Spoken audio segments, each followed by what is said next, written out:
सोलापूर जिल्हा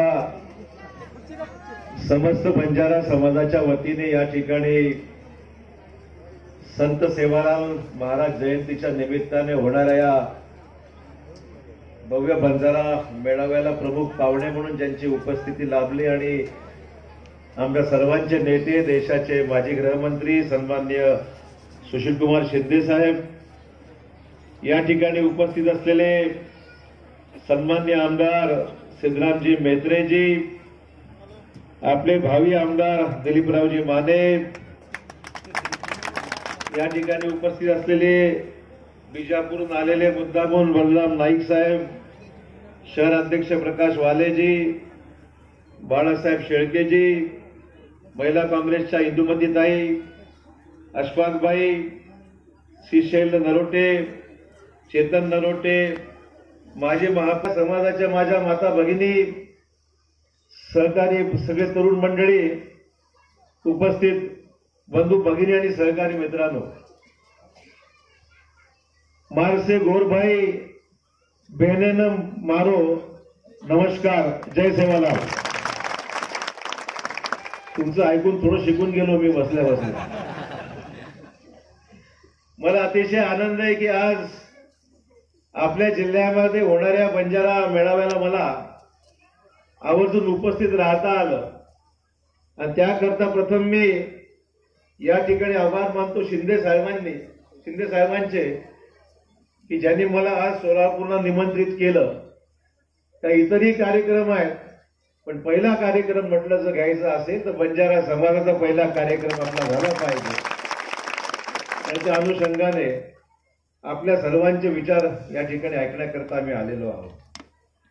आपला समाज हा मनापासून आम्हा सर्वांना ताकद देणारा हा समाज राहिलेला आहे.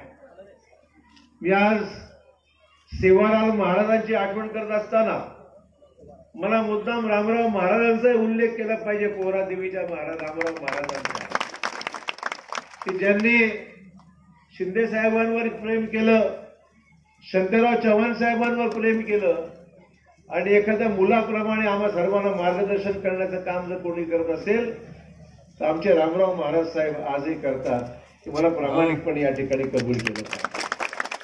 आणि त्यामुळे या राज्याची परंपरा, या महाराष्ट्राची परंपरा, की काँग्रेसला आपण साथ दिली आणि काँग्रेसने बंजारा नेतृत्व विकसित करण्याचं काम राज्यामध्ये जर केलं असेल तर ते वसंतराव नाईक साहेबांच्या माध्यमातून केलं आणि सुधाकरराव नाईक साहेबांच्या माध्यमातून सुद्धा राज्याला एक चांगलं नेतृत्व, हरित क्रांतीचे प्रणेते म्हणून आपण वसंतराव नाईक साहेबांच्याकडे तो काळ सगळा अनुभवलेला आहे.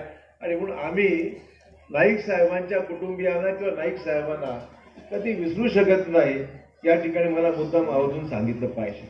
आणि त्यामुळे त्यांच्या सर्वांची आम्हाला आठवण जरूर येते. आज या ठिकाणी जयंतीच्या निमित्ताने आज या ठिकाणी आपण पाहतोय की आपल्या समाजातील समस्त मंडळी या ठिकाणी आलेली आहे. या ठिकाणी बंजाराच्या वतीने या ठिकाणी आपण पाहतोय की आपल्या इथले सर्व तांडा, बंजारा तांडा, नाईक, कारभारी, पंच, या भागाची सगळी मंडळी आज बंजारा समाज आवर्जून या ठिकाणी उपस्थित झालेली आहे. आणि लोकांच्या फार मोठ्या अपेक्षा आहेत. या भागातले, केवळ याच भागातले नाही तर संपूर्ण देशातला बंजारा समाज आज एकत्र आहे, एकोप्याने आहे. आणि म्हणून या ठिकाणी उमाकांत राठोड यांचं नाव करत असताना मला आज आवर्जून तुम्हाला सांगितलं पाहिजे की ज्या पद्धतीने उमाकांत राठोडनी या भागामधल्या सगळ्या समस्त बंजारा समाजाला एकत्र आणलं, एकोप्याचं नातं निर्माण केलं, तशाच पद्धतीने आगामी काळामध्ये विजय यांच्या नेतृत्वाखाली, विजय राठोड यांच्या नेतृत्वाखाली आपण सर्वांनी एकोप्याने एकत्र येऊन या भागाचं नेतृत्व पक्के केलं पाहिजे. मी शिंदे साहेबांना मगाशी सांगत होतो की आपल्यामध्ये काँग्रेसमध्ये राहुल गांधी नेहमी सांगतात बंजारा समाजाच्या मंडळींना पुढे करा, ओबीसीच्या मंडळींना पुढे करा, मागासवर्गीयांना पुढे करा. आणि म्हणून मला आनंद आहे की आपल्या भागातला सुद्धा नेतृत्व करण्याकरता शिंदे साहेब जे सांगतील त्या बंजारा समाजाच्या प्रमुख लोकांना आम्ही पुढे करायला तयार आहोत. ही मी मुद्दा वेगळं सांगतो. शेवटी समाजाला नेतृत्व पाहिजे. कुठलाही समाज हा इकडे तिकडे भरकटू नये.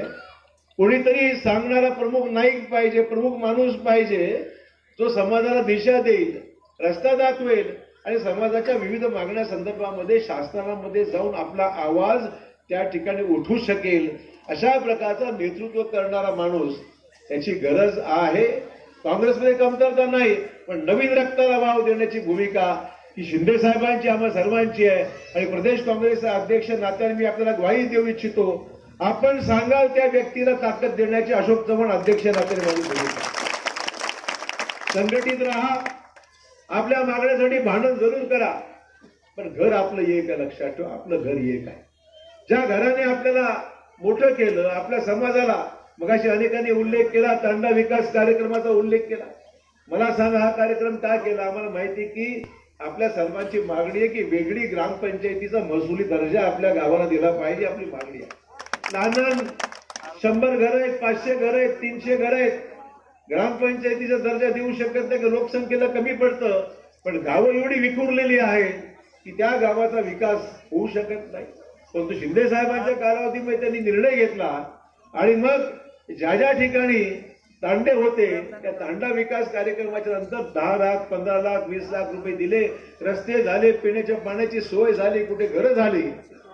परंतु या शासनाने, विद्यमान शासनाने सगळ्या योजना बंद करून पैसे बंद करून वसंतराव नाईक महामंडळाला पैसा मिळू दिला नाही आणि त्यानंतर सगळं कारभारच कोलमडला. गेल्या 5 वर्षामध्ये आपल्या काँग्रेसच्या कालावधीमध्ये सुरू केलेल्या बंजारा समाजाच्याच नव्हे, मागासवर्गीय समाज आहे, मातंग समाज आहे, बौद्ध समाज आहे, बंजारा समाज आहे, सगळ्या समाजाच्या सामाजिक समस्या फक्त गाजर दाखवण्याचं काम चालू आहे. आम्ही तुम्हाला हे देऊ, ते देऊ. निवडणुका आल्या की गाजर दाखवायचे आणि निवडणुका संपल्या की विषय संपला. अशा प्रकारची परिस्थिती या विद्यमान शासनाने आज निर्माण केलेली आहे. उद्धव ठाकरे म्हणले गोष्ट खरी आहे की गाजराची पुंगी वाजवायला सुद्धा गाजर घ्यायला पैसे नाही आमच्याकडे. मी म्हणत नाही, शिवसेनेवाले म्हणतात. म्हणजे गाजराची पुंगी सुद्धा वाजवण्याकरता गाजर आमच्याकडे नाही, पैसेच नाही आमच्याकडे.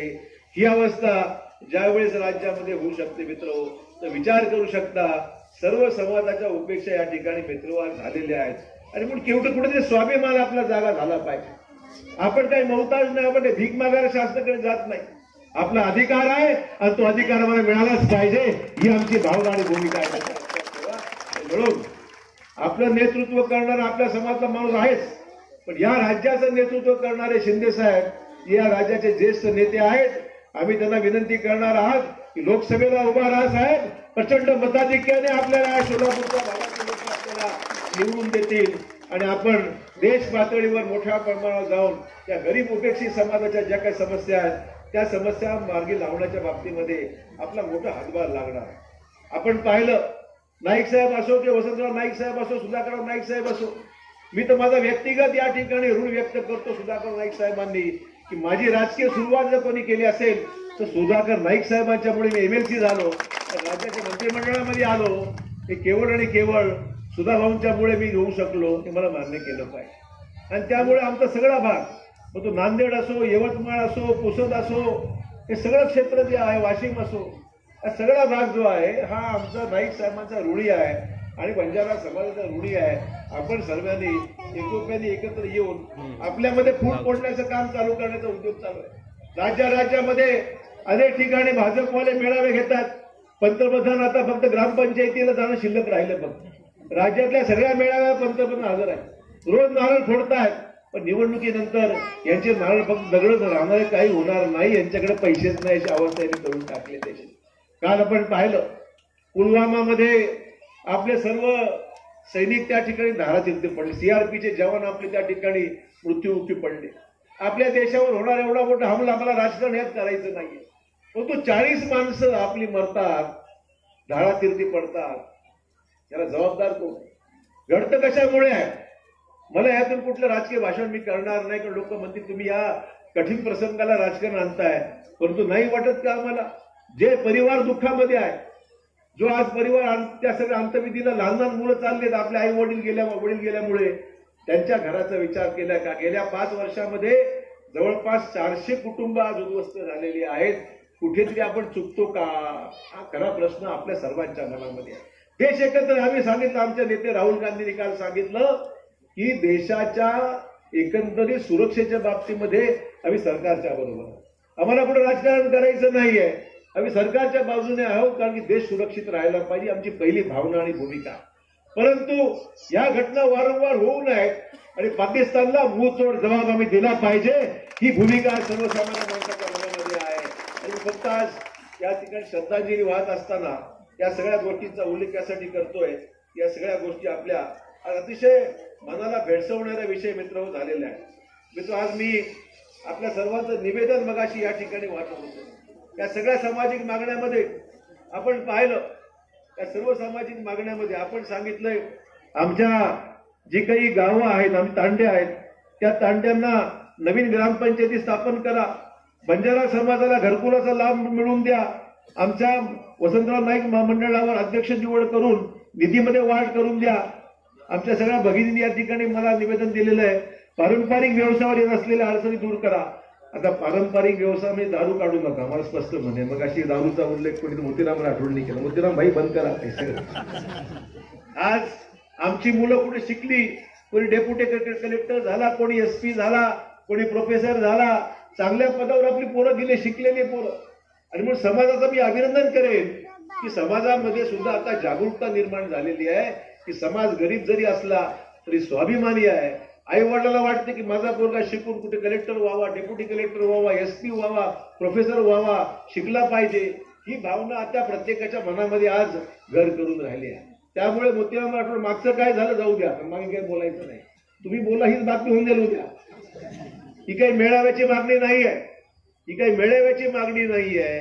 आम्हा सर्वांची भूमिका आणि ही मागणी आहे की समाजाला आता कुठे उच्च शिक्षित होऊन त्यांच्या स्वतःच्या पायावर समाजाला स्वतः शिकून मोठं व्हावं आणि त्याचबरोबर समाजातला गरीब उपेक्षित वर्गाला, जो गरीब वर्ग आहे समाजातला, त्याला काही आता सोय नाही, त्या गरीब माणसाला मदत करायची भावना आणि भूमिका ही समाजातल्या होतकरू लोकांनी केली पाहिजे. आणि राजाश्रय मिळाला पाहिजे, शासनाचा आश्रय मिळाला पाहिजे, शासनाची मदत मिळाली पाहिजे. हे शासन काही करणार नाही, भाजप सेनेवाले काही करणार नाही. करणार असो तर राहुल गांधी करेल, आपलं गव्हर्नमेंट करेल, मी तुला 100% सांगतो, तुम्ही चिंता करू नका. तुमच्या फक्त या मागण्या आजच्या मेळाव्यापुरता मी काही सांगून बोलून जातो हा विषय नाही आहे. मनामध्ये जी भावना आहे ती स्पष्टपणे उल्लेख केला पाहिजे. समाजाचं भलं करणे फक्त तुमचाच नाही, जो जो गरीब आणि वंचित समाज मागे राहिलेला आहे त्या समाजाला मुख्य प्रवाहामध्ये आणल्या गेलं पाहिजे. आणि बंजारा समाज नंबर 1 ला आहे, विचार केला पाहिजे, त्याला वर आणण्याची गरज आहे. यामध्ये दुमत बरोबर. त्यामुळे समाजाने आता कुठं इकडं तिकडं जाता कामा नाही. एकजुटीने आपण राहू, एकमताने आपण राहू आणि आपल्या समाजात भलं ज्या लोकांनी केलं त्या समाजाच्या मागे आपण, त्या पक्षाच्या मागे म्हणजे राहुल गांधींच्या मागे राहण्याची भूमिका आपण घेतली पाहिजे. आपण बाकी गोष्टी सांगितल्या आहेत. विनामूल्य पोलीस प्रशिक्षण मध्ये आम्हाला मदत करा. तांडा सुधार समितीमध्ये बंजारा समाज लोकप्रतिनिधी घेण्यात या. नॉन क्रिमिलियरच्या जाचक अटी जात पडताळणीमध्ये खूप कटकटी होऊ लागल्या आहेत. जात पडताळणी सहज होत नाही. आईला सर्टिफिकेट आहे, बापाला सर्टिफिकेट, पोराला सर्टिफिकेट मिळत नाही. तिकडे जा पैसे मोजणार आपोआप मिळतं, एरवी काय मिळत नाही हा खरा प्रश्न आहे. म्हणजे या समित्या म्हणजे अड्डे झाले पैसे कमवायचे, की मला या ठिकाणी जाहीरपणे सांगितलं नाही. सामान्य माणसाला भरपूर त्रास आहे या सगळ्या समित्यांचा. आणि या समित्यांच्या माध्यमातून कुठलेही काम लवकर होत नाही. लवकर करायचं असेल तर पैसे मोजण्याची गरज आहे, दुर्दैवाने ही सांगायची वेळ आलेली आहे. त्यामुळे अशा प्रकारच्या जात पडताळल्या समित्या या राज्याचं नुकसान करणाऱ्या आहेत, ते मला या ठिकाणी मुद्दाम सांगितलं. आणि त्यामुळे मला विजय राठोड यांनी जे निवेदन दिलेलं आहे हे निवेदन नक्की आमच्या लक्षात राहील आणि या निवेदनावर कारवाई काँग्रेस केल्याशिवाय राहणार नाही, हे मला या ठिकाणी मुद्दाम सांगितलं पाहिजे. या समाज, या सगळ्या भारतीय बंजारा महासंघ विमुक्त भटक्या समाजाच्या वतीने आजच्या या मेळाव्यामध्ये आज आपण सर्वांनी सादर केलेले विषय आहेत. मित्रांनो, आज केवळ बंजाराच नव्हे तर राज्यातले सगळे प्रश्न आज एवढे भीषण झालेले आहेत. विचार करू शकता, महाराष्ट्रामध्ये 14,000 पेक्षा जास्त शेतकऱ्यांनी आत्महत्या केल्या. सोपं काम आहे का? महाराष्ट्रामध्ये दुष्काळ आहे, दुष्काळाची घोषणा यांनी केली, दुष्काळाचा फायदा कुठे मिळत नाही. प्यायला पिण्याच्या पाण्याचे टँकर नाही, विद्यार्थ्यांना सवलती नाही, लाईटचे कनेक्शन धडाधड तोडण्याचं काम राज्यामध्ये सुरू आहे. आणि दुसरीकडे मुख्यमंत्री म्हणतात की त्या ठिकाणी आम्ही दुष्काळाच्या सवलती देऊ. प्रत्यक्षात मात्र तुमच्या पोटाला पानं पुसण्याचं काम जर कोणी केलं असेल त्या विद्यमान सरकारने केलेलं आहे. त्यामुळे घोषणा फक्त घोषणा राहिल्या कागदावर. 5 वर्षामध्ये 10 कोटी लोकांना रोजगार देऊ अशा प्रकारची भूमिका घेतली. एकही माणसाला नोकरी मिळाली नाही, रोजगार मिळाला नाही. त्यामुळे तरुणांची दिशाभूल झाली. गरीब माणसं म्हणतात दर वर्षाला 2 कोटी रोजगार देऊ, एकही माणसाला रोजगार ग्रामीण भागात मिळू शकला नाही. आता म्हणतात पकोडे विका, भजे विका. अरे भजे विकायचे असले तर मग शिकून सवरून त्या भजे विकायसाठी आम्ही तयार झालो का? हा खरा प्रश्न आज सामान्य माणसाच्या मनामध्ये आहे. आणि त्यामुळे हे सगळे प्रश्न केवळ थापा मारायच्या गोष्टी या सरकारकडून सुरू आहे. आणि हे सरकार काही करू शकत नाही. महागाई वाढत चाललेली आहे, शेतीमालाला भाव नाही, रस्त्यावर शेतकरी दूध फेकून चाललाय, रस्त्यावर शेतकरी अन्नधान्य फेकून चाललाय, शेतकऱ्यांचा संप सुरू आहे. परंतु या सरकारला जाग येत नाही. शेतकऱ्याचं काय करायचं? ग्रामीण भागातल्या गरीब माणसाला काय मदत केली पाहिजे? आणि ह्यांना सरकार चालवता येत नाही. आणि ज्यांना सरकार चालवता येत नाही त्यांना खाली खेचायचं काम तुम्हा सर्वांना मिळून करावं लागणार आहे मित्र हो. त्याशिवाय शिंदे साहेबांच्या नेतृत्वाखाली आपल्याला पुढच्या आगामी काळामध्ये चांगले दिवस येणार नाही. शिंदे साहेब आले तरच या महाराष्ट्राचं भलं होईल, या राज्याचं भलं होईल. तर आपल्या सर्वांच्या संयुक्त प्रयत्नातून मित्र हा मेळावा फक्त तुमच्या संदर्भात फक्त भाषण करून चालणार नाही. राजकीय निर्णय कुठे घ्यायची गरज आहे, सामाजिक निर्णय कुठे घ्यायची गरज आहे, ताकदीने कुठे उभं राहायची गरज आहे. आणि म्हणून आपल्याला कोणी किती मोठ्या वर्गात गप्पा मारत असेल त्या भूलभुलैयामध्ये जाऊ नका. 5 वर्षामध्ये ज्यांनी तुम्हाला काही सांगितलं त्यांनी काही केलं नाही. आगामी पुढचे 5 वर्ष तेवढीच महत्वाची आहे. आणि म्हणून शिंदे साहेबांच्या मागे आपण सर्वांनी ताकदीनिशी उभं राहा. मी विजय राठोड यांना ग्वाही देतो मित्र. विजय भाऊ, तुम्ही चांगलं काम करता. तुमचे वडील अतिशय मेहनती या भागातले मोठे नेते होते, कार्यकर्ते होते. शिंदे साहेब गाडीमध्ये येताना 10 वेळा सांगितलं, साहेब आमचा उंबाकांत फार मोठा कार्यकर्ता या भागातला होऊन गेला, अशा प्रकारचं वक्तव्य. त्यामुळे काम करणारा माणूस पाहिजे, समाजाला नेतृत्व देणारा माणूस पाहिजे. आणि जो समाजासाठी पुढाकार घेईल त्या माणसाला काँग्रेस पक्ष ताकद दिल्याशिवाय राहणार नाही. एवढे या निमित्ताने मी व्यक्त करतो.